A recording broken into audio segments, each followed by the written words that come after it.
On your order, Your Majesty.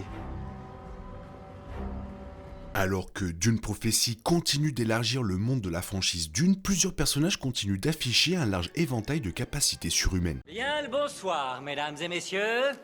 Nous sommes l'animation de la soirée. Alors que certains personnages de l'univers de Dune, comme les sœurs du Bene Gesserit, ont fait preuve de la capacité de laver le cerveau des gens et de voir à travers le temps, d'autres sont connus pour changer leur apparence corporelle en quelques secondes. Dune Prophecy a même introduit un personnage unique capable d'incinérer des gens avec une seule pensée. Tous les différents super pouvoirs dont les personnages de Dune ont fait preuve en font l'une des franchises de science-fiction les plus riches et les plus distinctives de la culture populaire. Max et Warner Bros. Ont seulement commencé à égratigner les possibilités du potentiel de Dune avec les 2 films de Denis Villeneuve et la série préquelle. À ce stade, de nombreux pouvoirs uniques ont été présentés en live action tandis que de nombreux autres attendent juste d'être adaptés des romans de Dune. L'épice d'Arrakis est importante pour la prospérité de l'Imperium, car elle leur permet de voyager dans le cosmos en repliant l'espace. Cela signifie que les membres de la guilde spatiale sont capables d'ouvrir les portes d'une autre dimension, permettant à leur vaisseau de voyager dans l'espace et le temps plus rapidement que la vitesse de la lumière. Il s'agit essentiellement de la version de la franchise Dune du voyage à travers l'hyperespace dans Star Wars. Cependant, plier l'espace n'est pas aussi simple que d'appuyer sur un bouton d'un tableau de bord. Dans les livres, les navigateurs doivent être physiquement transformés en consommant de grandes quantités d'épices et ils doivent vivre dans des réservoirs anti-gravité remplis d'épices afin d'accéder à l'espace replié. Bien que plier l'espace soit un exploit essentiel et incroyable du voyage interstellaire, cela exige que des praticiens s'engagent dans des objectifs singuliers, se transformant en mutants ressemblant à des poissons pour exercer leurs capacités cosmiques. Après avoir bu l'eau de vie, une Bene Gesserit peut transmuter cette substance toxique et accéder aux souvenirs cachés dans les gènes hérités de leur ancêtre féminin. Après avoir accédé à cette autre mémoire, une Bene Gesserit peut achever son ascension au poste de révérende mère. En tant que Kwisatz Haderach, Paul Atreides peut également boire l'eau de vie et débloquer son autre mémoire comme il l'a fait dans une deuxième partie. Cependant, il est capable d'acquérir encore plus de connaissances en accédant aux souvenirs de ses ancêtres, masculins et féminins. Grâce à l'autre mémoire, on peut accéder à des souvenirs remontant à des siècles, voire à des informations qui ont été pratiquement oubliées. Compte tenu de l'immensité de la chronologie de Dune et de l'espace entre des histoires comme Dune partie 1 et Dune prophétie, un tel pouvoir peut être incroyablement utile. Par exemple, Paul et Jessica apprennent le secret perdu depuis longtemps selon lequel cette dernière est la fille du baron Harkonnen dans Dune deuxième partie, les établissant tous deux comme membres de la maison Harkonnen. Après un entraînement physique et mental intense, le Bene Gesserit peut acquérir la maîtrise totale de chaque muscle et nerf de son corps. Un tel entraînement aux arts martiaux permettait à lui seul au personnage de rivaliser avec les Fremen au combat et de supporter l'épreuve de Gom Jabbar. Cependant, cela permet également au Bene Gesserit de pratiquer un style de combat encore plus unique connu sous le nom de voie étrange des Fremen. La voie étrange permet au Bene Gesserit de se déplacer à des vitesses incroyables tout en combattant au corps à corps, en modifiant la façon dont elle perçoit la réalité grâce à son contrôle nerveux et musculaire. L'utilisateur peut se déplacer à des vitesses si remarquables que cela ressemblerait à une téléportation pour le spectateur moyen. Elle pouvait également concentrer une quantité remarquable de force pour lancer de puissantes attaques physiques. Jessica a fait preuve de son talent sur Arrakis en maîtrisant rapidement le chef Fremen Stilgar, tandis qu'elle et Paul étaient acculés par les Fremen dans une deuxième partie.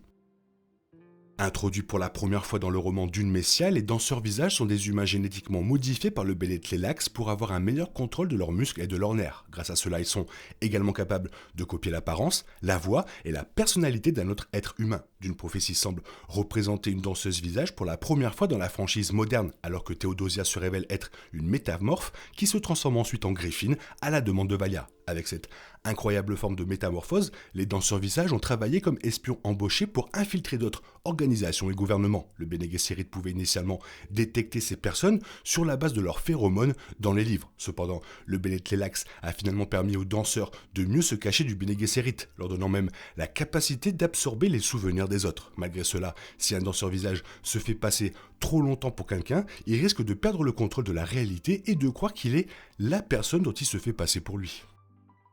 L'une des capacités les plus remarquables du Bene Gesserit et la voix. En modifiant le ton de son discours, l'utilisateur peut prendre le contrôle de l'esprit d'une personne, y compris d'une autre Bene Gesserit, la forçant à se plier à sa volonté et à accomplir n'importe quelle tâche. L'épisode 1 de Dune Prophétie a révélé les origines de la voix, ayant été lancée par Valia Harkonnen et enseignée plus tard aux générations futures du Bene Gesserit. Cependant, Paul Atreides a acquis la maîtrise de la voix grâce à l'enseignement de sa mère, Bene Gesserit, Lady Jessica. Bien que la voix soit une compétence très puissante, on peut être entraîné à résister à ses effets hypnotiques. Des personnages comme Desmond Hart ont montré une immunité à la voix, même lorsqu'elle est parlée par une révérende mère comme Valia. Certaines formes de technologie peuvent également annuler les effets de la voix, comme le cône de silence, utilisé par le baron Harkonnen dans Dune première partie.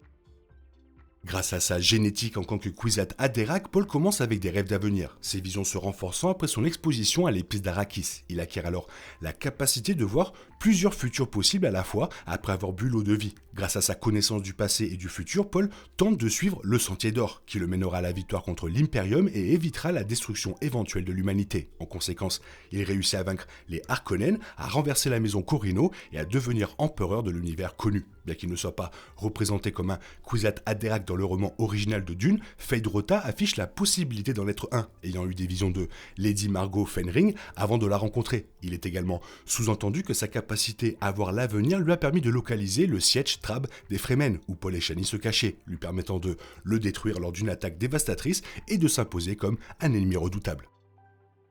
Bien que l'autre mémoire offre une incroyable connaissance du passé, cette capacité peut présenter de terribles inconvénients. Si une Bene Gesserit boit l'eau de vie pendant sa grossesse, l'enfant encore en développement et vulnérable risque d'être submergé par les souvenirs de son ancêtre et de devenir une abomination. Cela signifie que l'enfant sera possédé par la mémoire génétique d'un de ses ancêtres, ce qui le rendra dangereux aux yeux du Bene Gesserit. Dans le livre Children of Dune, la fille de Jessica, Alia, est envahie par les souvenirs hérités de son grand-père, le méchant baron Harkonnen, des années après que Jessica ait bu l'eau de vie alors qu'elle était enceinte d'elle. Cela permet au méchant mort de revenir une fois de plus dans l'histoire, dans laquelle il tente de se venger et de régner sur l'Empire Atreides dans le corps de la régente Alia. C'est un type unique de possession que Dune deuxième partie semble avoir mis en place à travers Jessica et Alia, encore à naître, la version adulte d'Anya Taylor-Joy de cette dernière pouvant devenir abomination dans l'avenir.